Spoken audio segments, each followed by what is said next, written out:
Jake Morrison sat in the cold metal chair and stared at the white walls around him. His hands shook a little as he reached for the water glass on the table. The scars on his left arm caught the harsh light from above. 3 years had passed since the war ended, but his body still remembered every battle. Colonel Lisa Barnes sat across from him with a recording device between them. She wore a clean uniform that had never seen real combat. Her face was calm and professional, but Jake could see the curiosity in her eyes. Everyone wanted to know what happened out there in the dark between the stars. "Captain Morrison," she said, "thank you for agreeing to this interview. The military needs your account for our official records." Jake nodded but said nothing. He had been putting off this meeting for months. Talking about the war meant remembering things he wanted to forget. It meant seeing faces of friends who would never come home. "Let's start at the beginning," Barnes continued. "Tell me about first contact. What was it like when we met the Corvin?" Jake closed his eyes for a moment. The memories came flooding back whether he wanted them or not. "It wasn't supposed to go bad," he said quietly. "We were just mining asteroids near Kepler 442b. Nobody thought we were doing anything wrong." He remembered that day clearly. He had been captain of a civilian transport ship called the New Frontier. His job was simple: move supplies and people between the mining stations and Earth. It was boring work, but it paid well and kept him among the stars.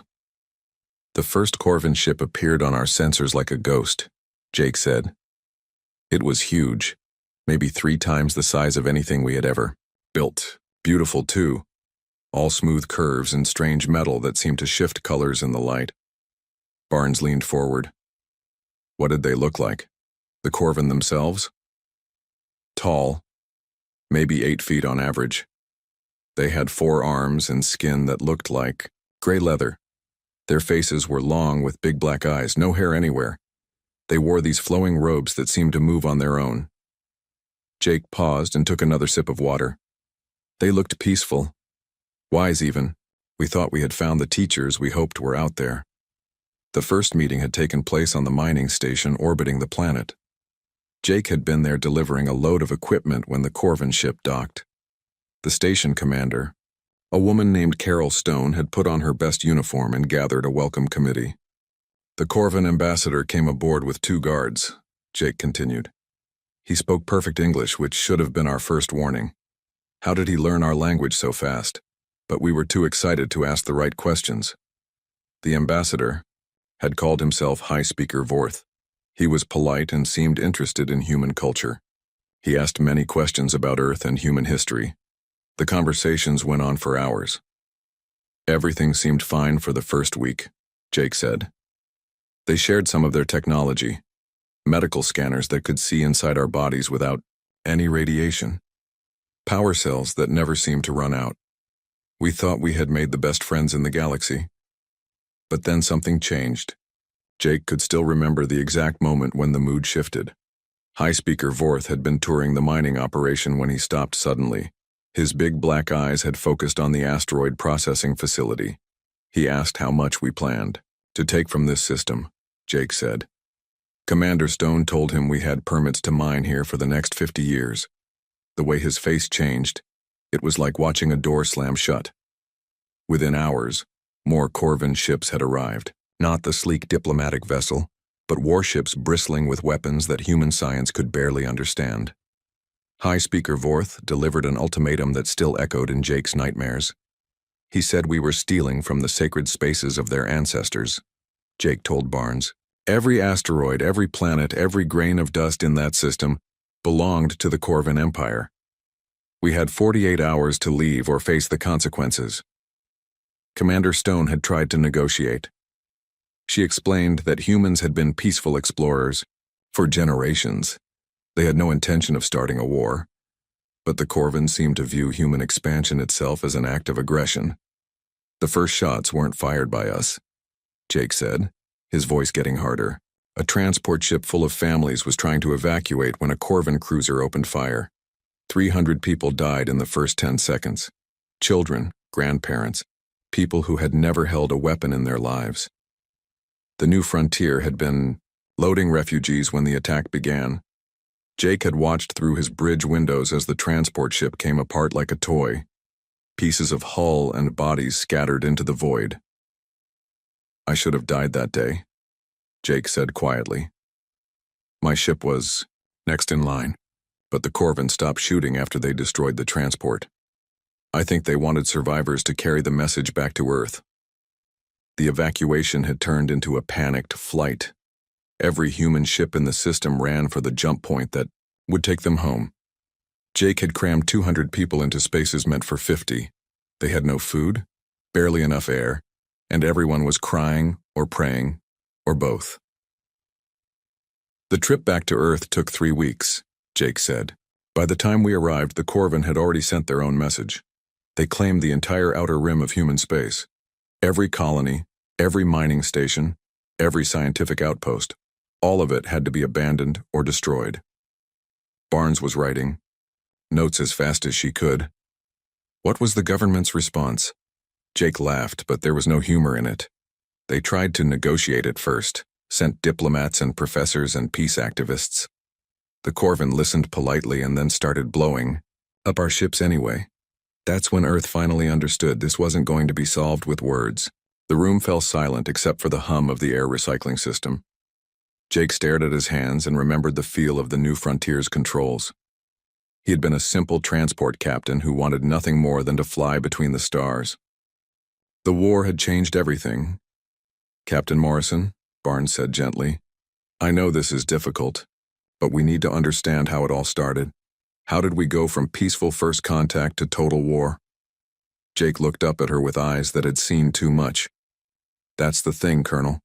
We didn't start the war. We just finished it. And the price. We paid to win." He trailed off and shook his head.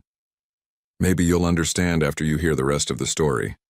Jake took a long drink of water and rolled his shoulders. The memories of what came next were worse than the first contact. Those early battles had been chaos and terror, but they had also been the moment when humanity learned what it could become. After the evacuation, everything moved fast, Jake said. The government wasn't ready for war, but the Corvin didn't give us time to prepare. 6 months after first contact, they hit Tau Ceti Station. Colonel Barnes looked up from her notes. "That was the first major battle, wasn't it?" "First and bloodiest," Jake confirmed. Tau Ceti was our biggest research station outside the solar system. 5,000 scientists and their families lived there. When the Corvin fleet showed up, we had maybe 30 ships to defend it. Jake had been there, flying supplies to the station when the attack began. His civilian transport had been pressed into military service along with every other ship that could carry a weapon. They had bolted missile launchers onto cargo haulers and called it a navy. Admiral Tony Richards was in command, Jake said. He had been a submarine captain back on Earth, but space was all we had. The man was crazy enough to think 30 ships could fight 100 Corvin warships and win. The Corvin fleet had been impressive and terrifying. Their ships moved in perfect formation like a school of deadly fish. Every maneuver was calculated and precise. Their weapons fired in coordinated patterns that left no room for escape. Richards took one look at their formation and started laughing. Jake remembered. His first order was for every ship to attack at once. No coordination, no plan. Just charge straight at them and start shooting. I thought he had lost his mind. But Admiral Richards had understood something that the Corvin did not. Human tactics came from thousands of years of warfare on a planet where survival meant adapting fast. The Corvin had conquered dozens of species, but all of them had fought like the Corvin themselves, with order and logic and predictable strategies. The first human ship to reach their line was a cargo hauler called the Betty Sue, Jake said. The captain was a guy named Roy Martinez. Instead of firing his missiles and pulling back like any sane person would do, he rammed his ship straight into a Corvin cruiser. The explosion had lit up space like a new star. Both ships had been destroyed, but the Corvin formation had wavered, for the first time. Their computer systems had not been programmed to handle suicide attacks. That's when Richards gave the order that changed everything, Jake said. He told the fleet to fight like humans, not like machines. Every captain was free to do whatever they thought would work. No rules, no formations, just pure chaos. What followed had been unlike any battle in recorded history. Human ships attacked from impossible angles, used damaged engines as weapons, and fought with a desperation that confused the Corvin battle computers. When a human ship was too damaged to fight, the crew would aim it at the nearest enemy and abandon ship at the last second. I was flying a transport full of wounded when I saw Emma Walsh die, Jake said, his voice getting quieter. She was my co-pilot and the best friend I ever had. Her fighter was crippled, engines gone, but she still had missiles. She flew straight into the middle of their formation and took out 3 ships before they could stop her. Emma had been 26 years old with plans to study alien biology after the war. She had wanted to understand different forms of life in the galaxy. Instead, she had become one of the first humans to die fighting them. The Corvin started making mistakes, Jake continued. Their ships would break formation to chase single human fighters. Their weapons would fire at empty space because their computers couldn't predict where our pilots would go next. By the time the battle ended, we had lost 20 ships, but destroyed 40 of theirs. The victory had come at a terrible cost. Over 3,000 humans had died in the fighting, and Tau Ceti Station had been badly damaged. But something important had happened in that battle. The Corvin had learned to fear human unpredictability. After Tau Ceti, they changed their tactics, Jake said. Started using long-range bombardments instead of close combat. But Richards had learned something too. He started training pilots to be even more unpredictable. Random attack patterns, impossible maneuvers, anything that would confuse their battle computers. The war had escalated quickly after that. Both sides began building more ships and training more crews. But the humans had an advantage that took time to understand. Every human pilot was different with their own style and approach to fighting.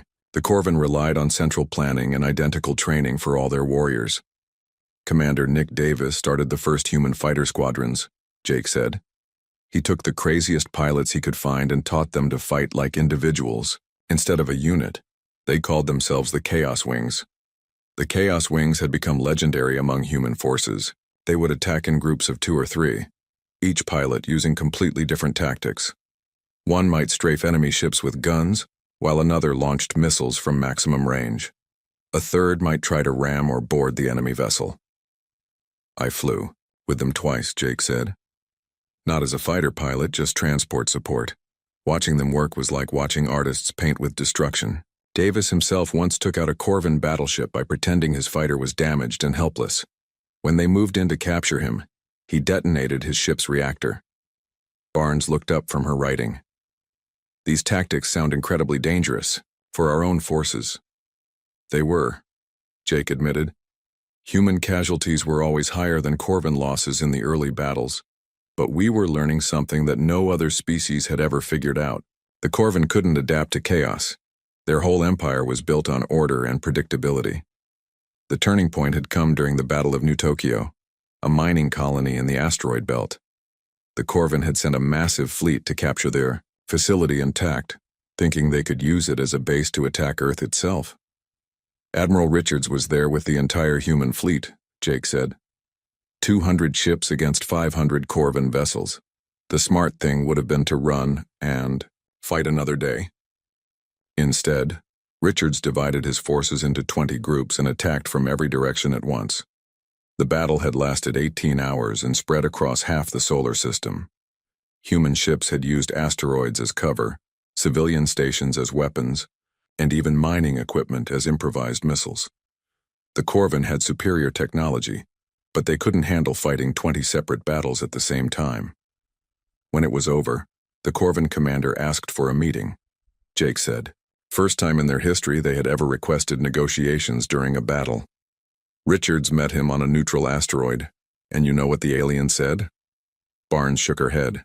He said humans fought like madmen who cared nothing for their own lives. He wanted to know why we were willing to die for rocks and empty space. Richards told him it wasn't about the territory. It was about proving that humanity wouldn't be pushed around. The meeting had ended without agreement, but something had changed in the Corvin Empire's approach to the war. They began avoiding direct confrontations with human forces, preferring to attack undefended colonies and supply lines. That's when the real war began, Jake said. The Corvin realized they couldn't beat us in open battle, so they started trying to break our will to fight. They began targeting civilian populations and refugee ships. The gloves came off on both sides. Jake's hands were shaking again as he reached for his water. The early battles had been terrible, but they had still felt like war between soldiers. What came next had been something darker and more brutal than anything humans had ever experienced. By the end of the first year, both sides were fighting to exterminate the other, Jake said quietly. And that's when we learned what humans could really do when we stopped pretending to be civilized. Jake stared at the ceiling for a long moment before continuing. The fluorescent lights reminded him of the emergency lighting on damaged ships.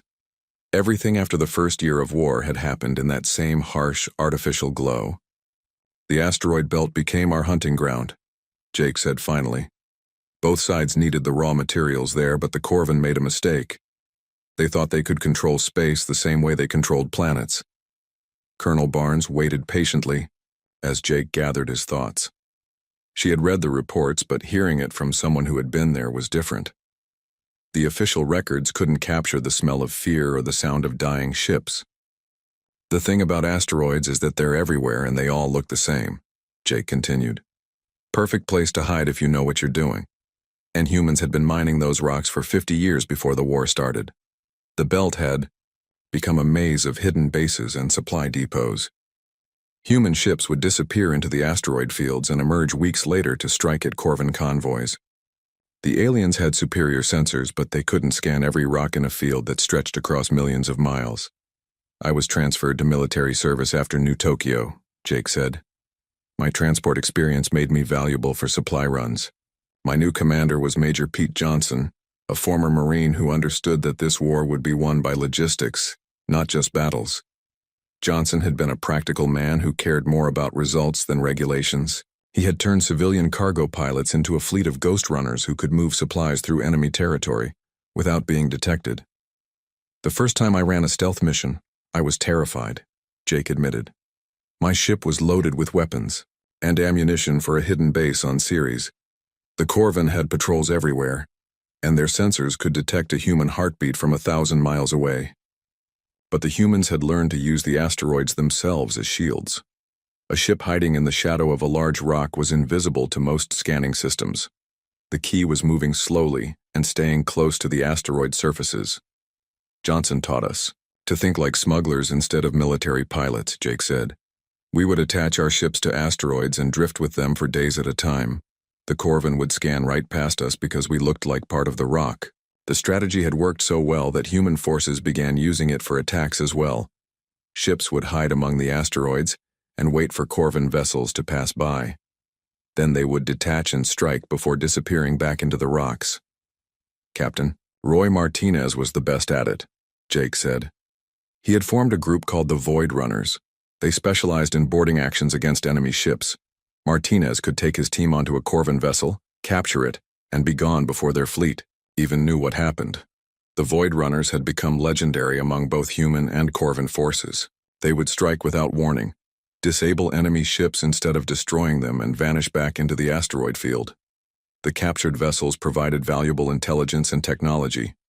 I flew support for them during the raid on a Corvin supply convoy, Jake remembered. 12 enemy ships carrying weapons and food for their bases on Jupiter's moons. Martinez took his team aboard the lead ship while it was still moving at full speed. The boarding action had been swift and brutal. The Void Runners wore powered armor that let them move through the corridors of enemy ships like armored ghosts. They used weapons designed for close combat in zero gravity, magnetic harpoons, plasma cutters, and explosive charges that could breach bulkheads. The Corvin weren't prepared for hand-to-hand fighting, Jake said. Their warriors were trained for ship-to-ship combat and planetary invasions. They had never faced humans with nothing to lose cutting their way through the corridors of their own vessels. But the asteroid belt war had changed more than just tactics. It had changed the humans who fought there. Living in the dark between the rocks, never knowing when death might come, had made them harder and more ruthless. Dr. Karen Foster was our xenobiologist, Jake said. She studied captured Corvin to understand how they thought and what they feared. What she learned turned the war into psychological torture for both sides. Foster had discovered that the Corvin were a hierarchical species that depended on clear command structures and predictable outcomes. They feared chaos and uncertainty more than death itself. Human tactics were literally driving some of them insane. Foster started developing new strategies based on Corvin psychology. Jake continued. Instead of destroying enemy ships, we would disable them and leave the crews alive but stranded. We wanted survivors to spread stories about human brutality. The psychological warfare had been devastatingly effective. Corvin forces began reporting discipline problems and requests for transfer away from human space. Some ships had refused orders to enter the asteroid belt entirely. The Battle of Ceres was when everything came together, Jake said. The Corvin sent a massive fleet to capture our biggest mining station. They thought they could end our resistance by taking away our industrial base. Ceres had been the heart of human operations in the asteroid belt. The dwarf planet housed millions of miners and their families, along with the factories that produced ships and weapons for the war effort. Losing it would have been a fatal blow to the human cause. The Corvin came with everything they had, Jake said. 300 ships in perfect formation, ready to bombard the planet into submission. They probably could have done it too if we had fought them the way they expected. But the humans on Ceres had been preparing for this moment for months. The miners had converted their industrial equipment into weapons of mass destruction. Giant, mass drivers designed to launcher could just as easily throw asteroids at enemy ships. When the Corvin fleet entered orbit, we turned the planet itself into a weapon, Jake said. Every mining laser, every mass driver, every piece of heavy equipment on the surface opened fire at once. It was like the planet was shooting back at them. The battle had lasted 6 hours and ended with the complete destruction of the Corvin fleet. Not a single enemy ship had escaped to report what happened. The victory had come at a terrible cost. Though, the bombardment had killed over 50,000 civilians on the planet's surface. After Ceres, something changed in the Corvin Empire's approach to the war, Jake said. They stopped sending large fleets and started using small raiding parties instead. They were afraid of us, but that just made them more vicious. The asteroid belt had become a graveyard of ships from both sides. Every rock seemed to hide either a human base or the wreckage of a battle. The survivors on both sides had become something harder and more brutal than their species had ever produced. I saw my first Corvin surrender during a supply run to Europa base, Jake said quietly. His ship was damaged and drifting near an asteroid. When we boarded him, he dropped his weapon and begged for mercy in broken English. The sight of a proud Corvin warrior begging had shaken Jake more than any battle. These aliens had conquered half the galaxy, but humans had reduced them to terrified survivors hiding in the dark. The prisoner told us something that changed everything, Jake continued. He said his people were calling us the impossible species. Their battle computers couldn't predict our actions, and their soldiers were afraid to fight us. But the victory in the asteroid belt had come with a price that Jake was only beginning to understand. The humans who emerged from those battles were not the same people who had entered them. They had learned to kill without hesitation and to use fear as a weapon. By the time we cleared the belt of Corvin forces, I had been fighting for 2 years, Jake said. I didn't remember what it felt like to be a civilian transport pilot. All I knew was war, and I was getting good at it. The transformation wasn't just personal. It was happening to human civilization as a whole. The peaceful explorers who had first met the Corvin were becoming something the galaxy had never seen before.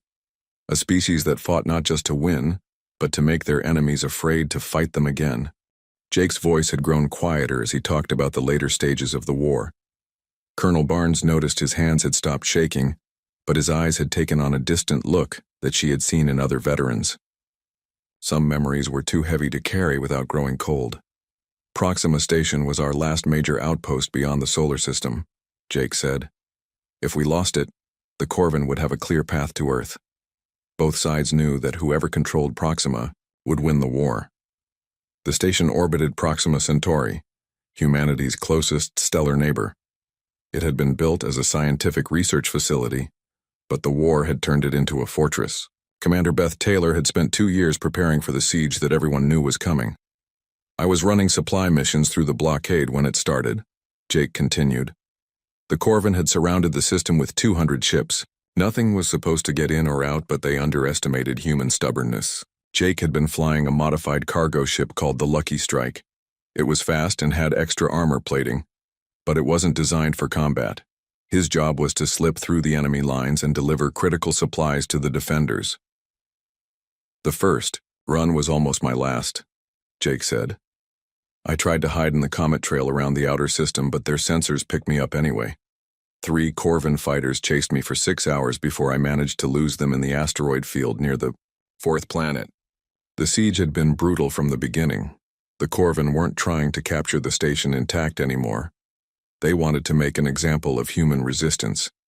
Their bombardment was designed to break the will of anyone who might think about fighting them. Commander Taylor was the toughest person I ever met, Jake said. She had been a space construction engineer before the war, someone who built things instead of destroying them.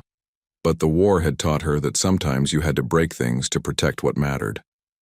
Taylor had turned Proxima Station into a maze of defensive positions and hidden weapons. Every corridor had been rigged with traps, every room could become a bunker. She had prepared for a siege that might last years. The Corvin tried everything, Jake said. Bombardment, boarding parties, even biological weapons that were supposed to kill humans, but leave the station intact.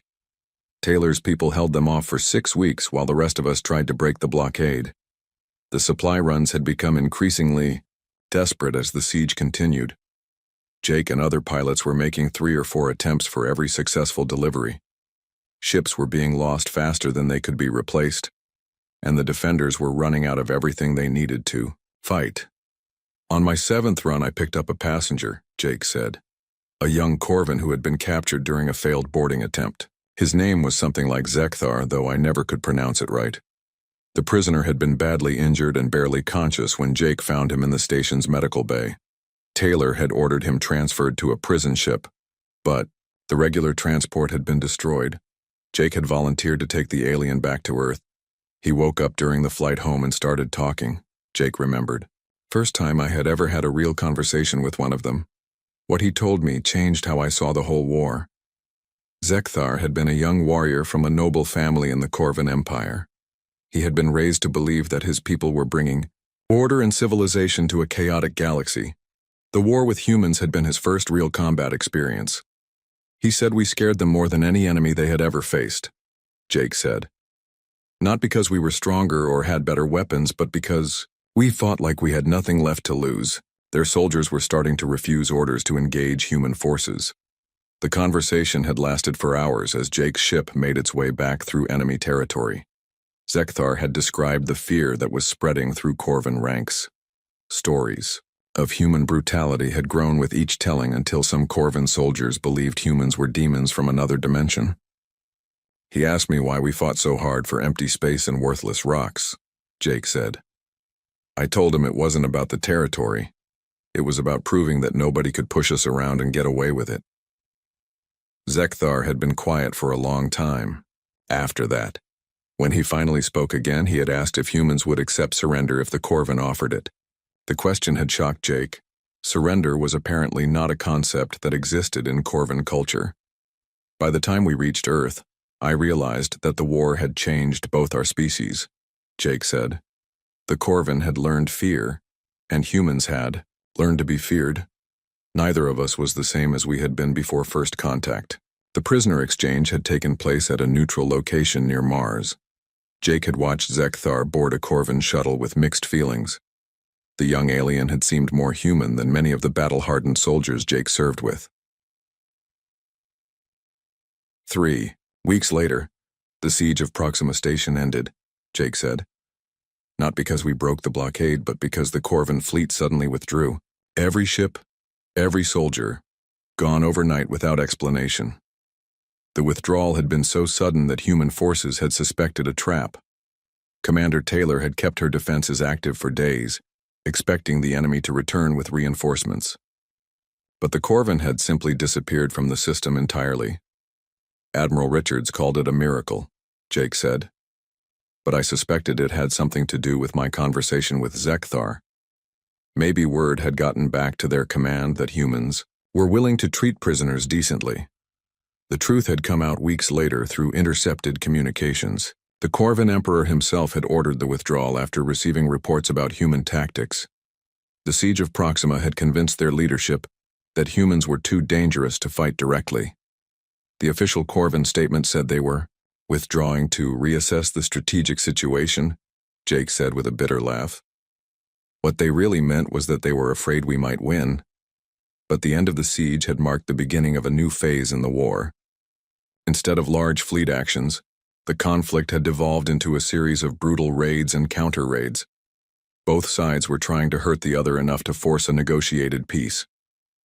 That's when the real horror started, Jake said quietly. When both sides stopped trying to win and started trying to make the other side give up. The rules of war went out the window, and everything became fair game. The final phase of the war had been fought not between military forces, but against civilian populations. Supply convoys, refugee ships, research stations, everything became a target.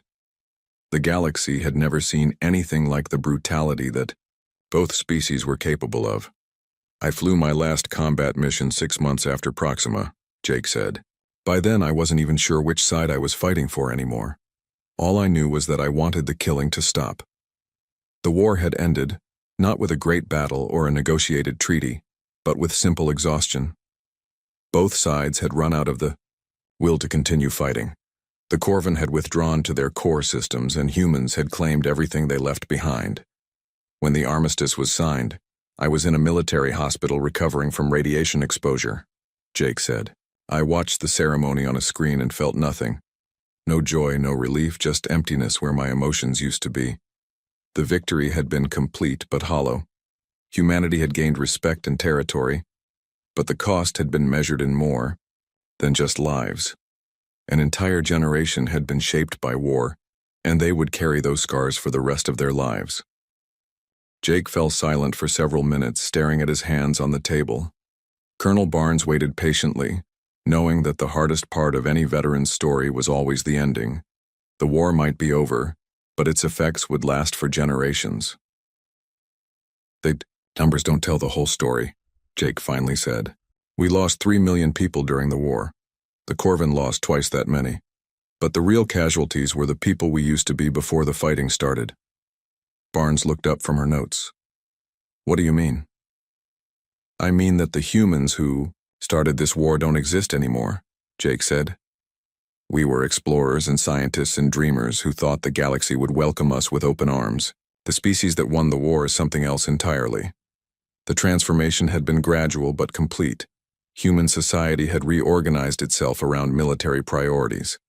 Peaceful research had been replaced by weapons development. Art and literature now focused on themes of struggle and survival. Even children's games had become war simulations. When I got out of the hospital, I tried to go back to civilian life, Jake continued. But there was no place for someone like me in the new world we had built. Everything was about defense and security, and making sure we were ready for the next war. General Paul Anderson had visited Jake during his recovery. The head of Human Defense Forces had offered him a commission in the new military structure that would govern human space. The offer had been generous: full rank, comfortable assignment, a chance to help shape humanity's future among the stars. I turned him down, Jake said. I told him I had done enough killing for one lifetime, but Anderson just smiled and said that was exactly why they needed people like me, people who understood the real cost of war. The conversation had stayed with Jake for months afterward. Anderson had been right about one thing. The humans who remembered what peace felt like were becoming a rare and valuable resource. Most of the population had been born during the war or shaped by it. Dr. Susan Clark runs a clinic for veterans now, Jake said. She tries to help people like me readjust to civilian life. But how do you readjust to something that doesn't exist anymore? Clark had been one of the few therapists who understood that the problem wasn't just individual trauma. Human civilization itself had been traumatized by the war. The species that had once sent peaceful ships to explore distant stars now built weapons as a matter of routine. She asked me once if I thought the war was worth it, Jake said. I didn't know how to answer. We survived, and that has to count for something. But the price we paid. The galaxy had certainly taken notice of humanity's victory. Other alien species that had once ignored human expansion now gave their territory a wide berth. Trade delegations approached human space with military escorts. Even the Corvan Empire had formally recognized human sovereignty over their claimed systems. "We got what we wanted," Jake said. "Respect, territory, security. Nobody will ever again make the mistake of thinking humans are weak or easy to defeat. But I wonder sometimes if that was worth becoming the thing that other species have nightmares about." The reputation had spread quickly through the galactic community. Humans were now known as the species that fought without rules, that turned entire planets into weapons that would sacrifice everything to avoid surrender. It was effective, but it came with a cost. "I went back to Earth last year," Jake said quietly. "First time since before the war. I barely recognized the place. Every city has defense installations now. Children learn military tactics in school. The whole planet feels like it's holding its breath, waiting for the next attack." The visit had been deeply disturbing for Jake. Earth had once been a garden world where billions of people lived peaceful lives. Now it resembled a fortress, beautiful but armed and dangerous. The transformation seemed to symbolize what had happened to humanity as a whole. "My old neighborhood was gone," Jake continued, "replaced by a military training facility. The people I used to know had either died in the war or moved to the outer colonies. It was like visiting a planet of strangers who happened to share my DNA." Colonel Barnes finished writing and looked up at him. "Captain Morrison, do you have any regrets about how the war was fought?" Jake considered the question for a long time. It was the one he had been asking himself for 3 years, and he still didn't have a good answer. "I regret that it had to happen at all," he said finally. "I regret that a species capable of building beautiful cities and creating amazing art decided that we were too dangerous to exist. But I don't regret that we survived." The survival had come with a price that would be paid for generations. Human children would grow up in a galaxy that feared their species. They would carry weapons as a matter of course and view other aliens with suspicion. The age of innocent exploration was over forever. "The Corvan made one critical mistake," Jake said. "They assumed that because we were young and peaceful we would also be weak. They didn't understand that humans have been fighting each other for thousands of years. We know how to make war in ways that older species have forgotten." But the victory had revealed something else about humanity: their capacity for change. The same species that had built peaceful research stations could also create weapons of unimaginable destruction. The same people who had welcomed alien contact could learn to make their enemies afraid to fight them. "Colonel Barnes, you asked me to tell you about the war," Jake said. "But the real story isn't about the battles we fought or the ships we destroyed. It's about what we discovered we were capable of when our backs were against the wall." Barnes nodded and turned off the recording device. "Thank you, Captain Morrison. Your testimony will be invaluable for future generations." Jake stood up slowly, feeling every one of his 43 years. "Make sure they understand the whole truth," he said. "Not just that we won, but what we had to become to do it. Maybe the next generation will find a better way." As Jake walked toward the door, Barnes called after him. "Captain, what will you do now?" Jake paused with his hand on the door handle. "I don't know," he said honestly. "Maybe try to remember what it felt like to be human before the war. Maybe try to help other people do the same." He left the interview room and walked down the sterile corridors of the lunar base. Through the windows, he could see Earth hanging in the black sky like a blue jewel. It was still beautiful, still home, but it was also something else now. It was the homeworld of the species that had made the Corvan Empire afraid, the planet that had produced humans capable of turning asteroids into weapons and fear into a tactical advantage. The birthplace of the creatures that other aliens whispered about in their own languages. Jake had helped create that reputation, and he would carry the weight of it for the rest of his life. But he had also helped ensure that humanity would survive to see whatever came next. Whether that was enough would be for future generations to decide. The human warfront had indeed been hell, but it had also been the forge in which a new kind of human had been created. Whether that was a blessing or a curse remained to be seen.